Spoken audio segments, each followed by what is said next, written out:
5 বছর আগে কাজ শেষ হলেও জনবল নিয়োগ না হওয়ায় চালু করা যাচ্ছে না সিরাজগঞ্জে নির্মিত ট্রমা সেন্টার। কার্যক্রম না থাকায় অযত্ন অবহেলায় নষ্ট হচ্ছে ভবন ও মূল্যবান যন্ত্রপাতি।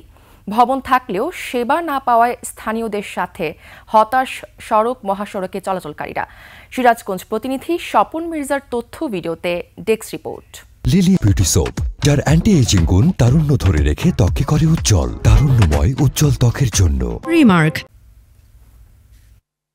তার সিরাজগঞ্জে দেশের গুরুত্বপূর্ণ 541 কিলোমিটার সড়ক মহাসড়কে প্রতিদিন অসংখ্য যানবাহন চলাচল করে।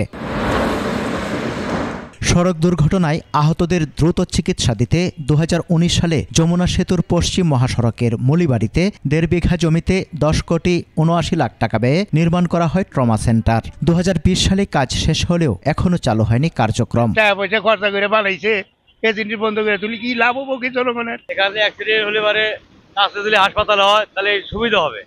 শহরে তার আগেই রোগী মারা যায়। সড়ক মহাসড়কে প্রায় দুর্ঘটনা ঘটলেও সেবা না পাওয়ায় ক্ষুব্ধ ও হতাশ চলাচলকারীরা। এই জায়গায় তো কোনো কার্যক্রম নয়, চালু হওয়া খুবই দরকার। তার কারণ যমুনা সেতুর পশ্চিম পারে অনেক অ্যাক্সিডেন্ট হয়। এই অবহেলার কারণে কিন্তু দেখা যাচ্ছে যে আমাদের যারা সড়ক দুর্ঘটনায় ক্ষতিগ্রস্ত হন, হাত পা ভাঙেন কিংবা বড় ধরনের শারীরিক ক্ষতি হয় যাত্রীদের, তাদের কিন্তু এখানে চিকিৎসার কোনো ব্যবস্থা নেই।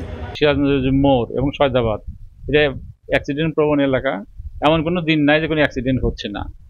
কাজেই আমরা চাই অবিলম্বে ট্রমা সেন্টারটা চালু হোক। স্বাস্থ্য বিভাগ বলছে প্রয়োজনীয় যন্ত্রপাতির অভাব ও জনবল নিয়োগ না হওয়ায় হাসপাতালটি চালু করা যাচ্ছে না। জনবলের জন্য আমরা একাধিকবার কাগজপত্র আমাদের মন্ত্রণালয়ে পাঠাইছি। জনবল ছাড়া এবং এছাড়াও আমাদের যে যন্ত্রপাতি সেগুলোর জন্য আমরা পত্র পাঠাইছি। এগুলো প্রক্রিয়াধীন আছে, এগুলো আসলেই আমরা সম্পূর্ণভাবে চালু করতে পারব। তদারকির অভাবে নষ্ট হচ্ছে ভবন ও যন্ত্রপাতিও। সমর ইসলাম, 21 টেলিভিশন।